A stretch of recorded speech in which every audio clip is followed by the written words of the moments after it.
Hi, this is Tara. Welcome to Sky Gazing. Today we're studying Sutra number 5. Let's see what it says.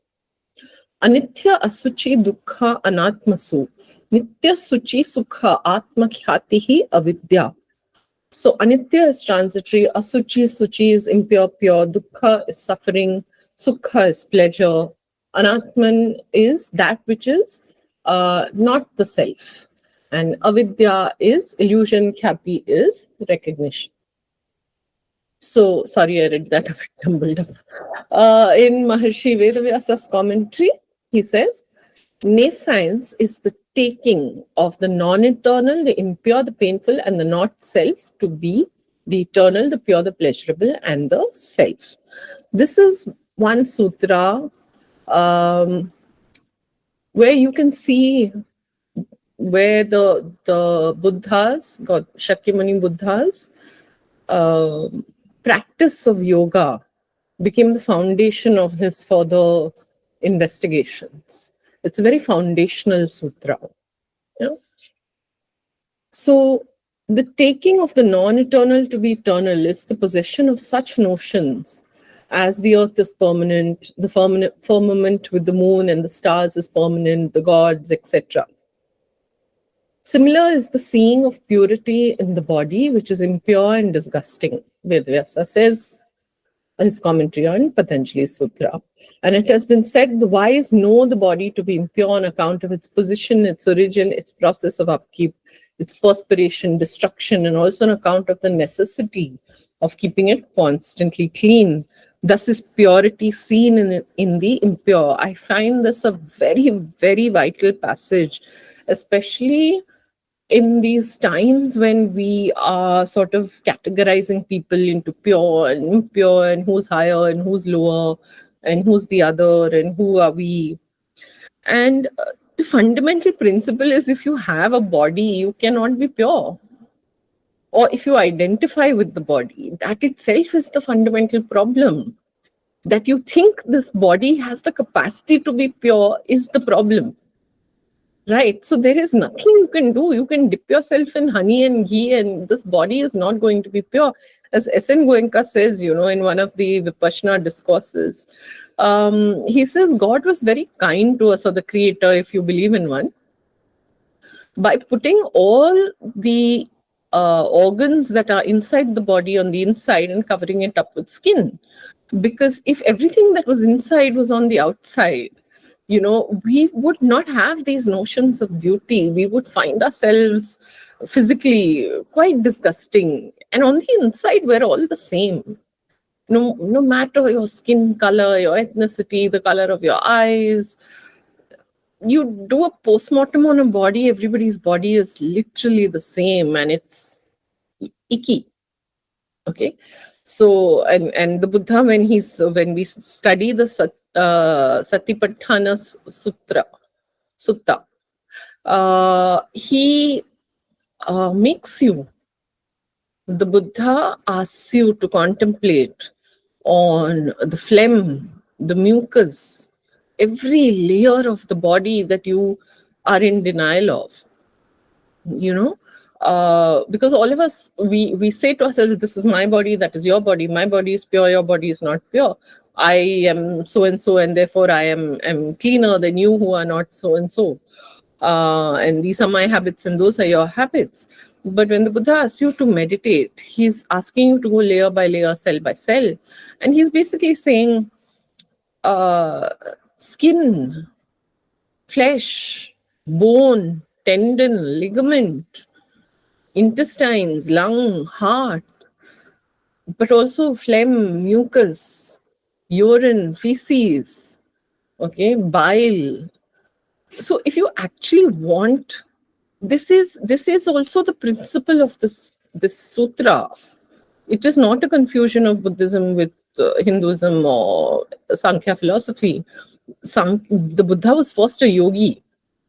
Okay, he had mastered 12 kinds of yoga before he sort of went off and found his own path.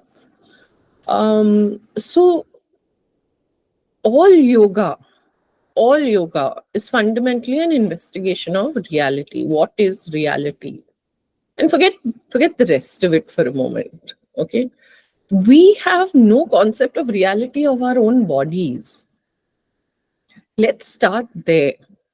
When we say body, it's an umbrella term that we use to cover up everything that we are. Because then we should also say my phlegm, my mucus, okay, which we don't. And what Patanjali is saying in the sutra is seeing of purity in the body, which is impure and disgusting, is avidya. The wise know the body to be impure on account of its position, its origin, its process of upkeep, its perspiration and destruction, and also on account of the necessity of keeping it constantly clean. This is purity seen in the impure. There is nothing you can do if you insist that the body is pure by some perversion of action. That is avidya. This unreal cognition, however, of the impure is the pure, in the pure is constantly seen, he says. By this is described the cognition of the sacred in the profane, the cognition of purposeless, of pleasure in pain, we later describe. The cognition of pleasure under these circumstances is nescience. Similar is the cognition of the self in the non-self. The external accessories, whether sentient or not sentient, the body, which is the vehicle for enjoyment, the mind, which is only a vehicle for purusha, are all manifestations of the non-self. The notion that any one of these is self is nescience. This nescience is thus possessed of four locations. It is the root of all this overgrowth of afflictions, the vehicle of action together with the vehicle of fruition. On the contrary, nescience is another form of cognition, which is contrary to real knowledge, the cognition of the real. Swami Satyananda says, avidya is to mistake the non-eternal, impure, evil, and noumenon for the eternal, pure, good, and Atman, respectively. Okay. This sutra gives the most classical definition of avidya, though for this sutra, you absolutely have to read B.K. Iyengar's, very quick 4 lines, but so beautiful and so masterful. I think in those 4 lines, he says everything that needs to be said. So we're going to come to that. But I will just read this to you.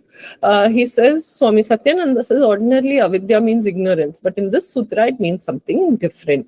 It is mistaking the above named things for altogether different things. So in this case, it is not just ignorance. It is misrepresentation, misperception.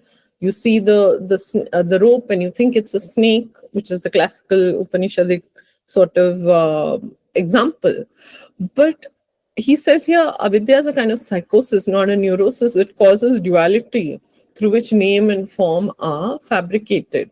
In the Bhagavad Gita, it is said that under the influence of avidya, dharma is mistaken for adharma and vice versa. In Vedanta, it is said the body, the senses, and the buddhi have their limitations. Beyond them is one consciousness. Consciousness is pure, while the base is impure. Consciousness is eternal, ananda, while the base is non-eternal and unhappy. Therefore, avidya should be indifferent to the inner Atman, for avidya is to identify with the body. Avidya is the divine illusion, a kind of veil, a morphic dose, a defect of psychic vision. We misunderstand our relations with people due to avidya, just as we mistake a rope for a snake. The error conditions our brains and thoughts. So, avidya, he says, is this mistaken idea, the mistaken identification, which is a kind of product of this mingling of Purusha with Prakriti. Its end, the end of avidya, marks the beginning of enlightenment. This is possible only with a complete distinction between body and consciousness. Okay, so let's break this down. And he gives the example of the Hamsa bird, which is said to be able to, the mythical bird, which is said to be able to, mythological bird, sorry, which is said to be able to separate milk from water, the swan. this bird is basically a symbol of viveka. Viveka is discrimination. What is reality? What is unreality? This is the fundamental basis of viveka. This is how avidya begins to end, and this is how enlightenment begins. So, as long as, and I know this is said in various Upanishads and texts and, in various ways, but the fundamental truth is we keep applying this to our lives and saying, mine, mine, mine. My wealth, my children, my family, my body, my purity, my spiritual practice, my teacher.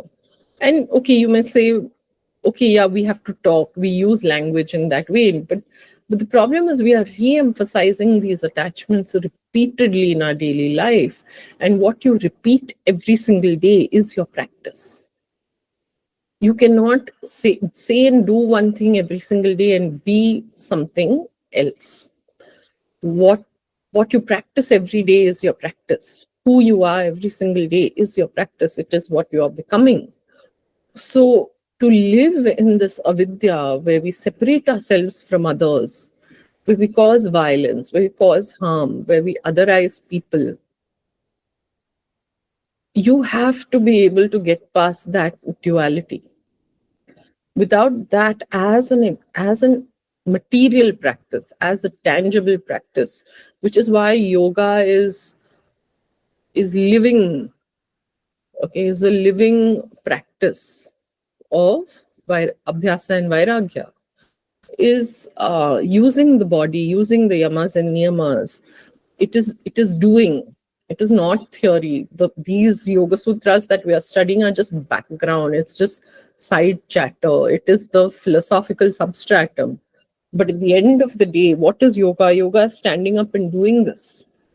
So which means when you're holding that asana and it's getting painful, at that point is when you really need to remember that you are not the body.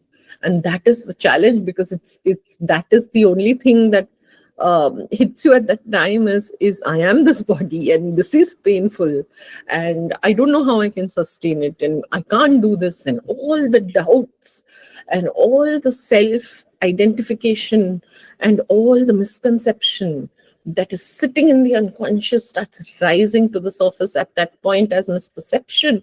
And that is your challenge. Your challenge is not holding your leg straight or holding your hand in this direction. Your challenge is the belief that you can't. The belief that your reality is different, that your reality cannot be circumvented. And the thing is, you don't realize how deeply you believe that until you're in a position where you have to challenge that. So therefore, we have an obligation in our daily lives, challenge the unreality of our living. Swami Vivekananda says ignorance is taking that which is non-eternal, impure, painful, and non-self for the eternal, pure, happy Atman self. All these various sorts of impressions have one source, ignorance. We are first to learn what ignorance is. All of us think I am the body and not the self, the pure, the effulgent, the ever blissful, and that is ignorance. We think of man and see man as body. This is a great delusion. Our entire lives are a great delusion. B.K. Iyengar says, and this is a fantastic, I think he's masterful in this. So I'm just going to read it to you without any sort of interpretation or interruption. Mistaking the transient for the permanent, the impure for the pure, pain for pleasure, and that which is not the self for the self, all this is called lack of spiritual knowledge, avidya. Naturally, we make mistakes, but when through want of understanding, we fail to reappraise or reflect, error becomes habit. As the processes of thought and action have existed from the beginning of civilization, so has trial and error been used in the search for knowledge.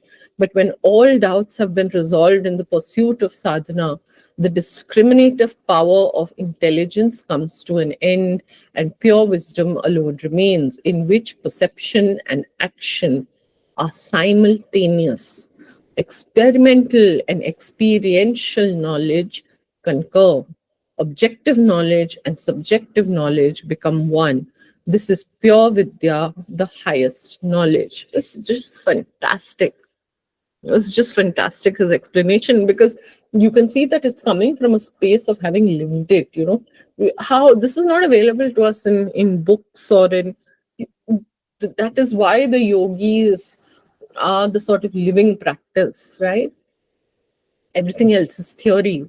So over here he's saying, when all doubts have been resolved in the pursuit of sadhana, the discriminative power of intelligence, even viveka, comes to an end, because viveka is that process of separation. If you're separating milk from water, you still think milk is milk and water is water. So viveka has to come to an end to be able to go forward. So experimental and experiential knowledge, he says, concur. I would write that down. I will write that down somewhere and stick it up. Experimental and experiential knowledge must concur. Objective knowledge and subjective knowledge become one. This is the process of samadhi that he is describing, but in a tangible way, in a way of living and being in the world. This is pure vidya, the highest knowledge. Osho says, lack of awareness is taking the transient for the eternal, the impure for the pure, the painful is pleasurable, and the non-self for the self. And he begins by explaining what is avidya. It means ignorance, but avidya is not ordinary ignorance. It has to be understood deeply. Ignorance is a lack of knowledge. Avidya is not a lack of knowledge, but a lack of awareness. Ignorance can be dissolved very easily. You can acquire knowledge, right?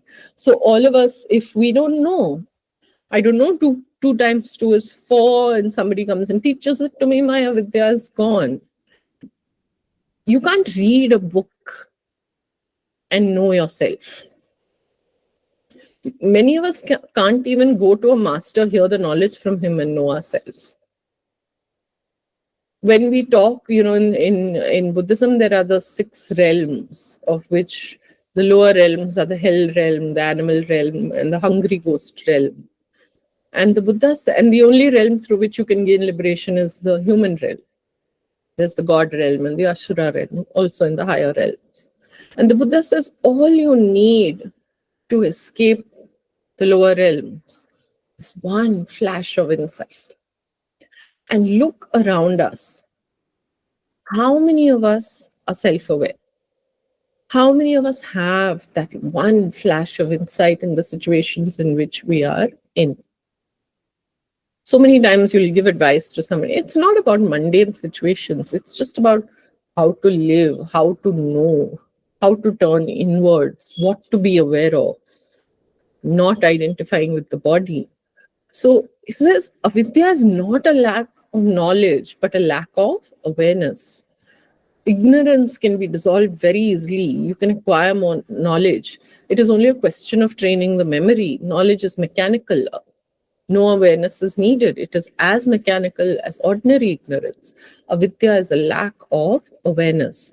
One has to move towards more and more consciousness, not towards more and more knowledge, especially in this world we are occupying today, where knowledge is reading more books, writing more books, all of them on bestseller lists, talking heads. There is no silence in the intellectualism. There is no reflection. There is no contemplation. There's no depth. There is no knowing of the self. It's theater. It's performance art. Says Patanjali, what is avidya? Lack of awareness. What is lack of awareness? How do you know it? What are the symptoms? These are the symptoms, taking the transient for the eternal. Look around. Life is flux. Everything is moving continuously, changing continuously. Revolution is the nature of things all around. Change seems to be the only permanent thing. Accept change and everything changes. He says, you go to the sea, what do you see? You see the waves, just the surface. And then you come back and you say that you've been to the sea and the sea was beautiful. Your report is absolutely wrong. You have not seen the sea at all, just the surface, the waving surface. You were just standing on the shore. You looked at the sea, but it was not really the sea. It was just the outermost layer, just the boundary where winds were meeting with the waves. It's exactly like the body and the organs. A lot of our language, a lot of our experience of the world is very surface. It is very shallow. I wouldn't even say shallow. It is just surface. And we survive on these umbrella words and umbrella terms, because then we don't have to investigate. We don't have to actually know the nature of reality. So then Osho says, Patanjali says, lack of awareness is taking the impure for the pure, the painful for the pleasurable. And he says, you will say either of the things that Patanjali says may be true, but we are not so foolish to take the painful as pleasurable. You are. Everybody is. Unless one becomes perfectly aware. You've taken many things as pleasurable, which are painful. You suffer the pain and you cry and weep, but still you don't understand that you have taken something which is basically painful and cannot be changed into a pleasure. This is why the Buddhists, as I've said before, do not translate dukkha as suffering. Suffering is a very, very Western translation of dukkha. It is not dukkha because it is causing you pain. It is dukkha because it is entrapping you into believing that samsara is real, that this is an aspect of pleasure, that you want it. Therefore, it is dukkha. It is called the hook. It is entrapment. So you can be on vacation, you can be getting married, you can be falling in love, you can have children, you can be building companies, you can, like Ozymandias, be building kingdoms and erecting your statues and doing book signings and putting your face on the front of book covers, and you can believe it's all real because it feels so good.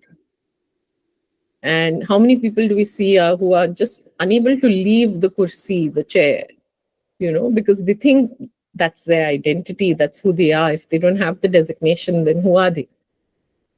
So that's the thing. It feels nice. It looks like it's a good thing, but it's samsara. And one thing, at least, I think I've learned through Buddhism and yoga is I don't do samsara anymore. Okay. So Barbara Stoller Miller says, ignorance is misperceiving permanence and transience, purity and impurity, pleasure and suffering, and essential self where there is no self. Patanjali's notion of ignorance is the basic force of corruption. Okay, reflects, she says, ancient Indian ideas, and she also compares this to Buddhist philosophy, and where ignorance is one of the 12 links in the causal chain of existence, that is pratitya samutpada. So the Buddhist view that is the fundamental source of suffering is the false belief in an enduring self and craving for permanence. So here, this is where that resonance is very, very strong in these 4-5 sutras of the sadhana pada.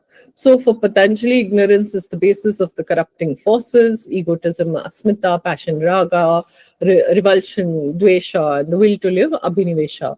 So egoism is a false sense of self that comes about when we misidentify our essential nature with the material world. And passion and hatred flourish when we mistakenly identify ourselves or define ourselves in terms of past pleasure and miseries, so that attachment to our memories of these experiences produces in us extreme feelings of desire and malice. But I think that's tomorrow's sutras that I've explained a little in advance, so there'll be a bit of a repetition tomorrow. Thank you so much for listening. Come back on Monday for sutra number 6.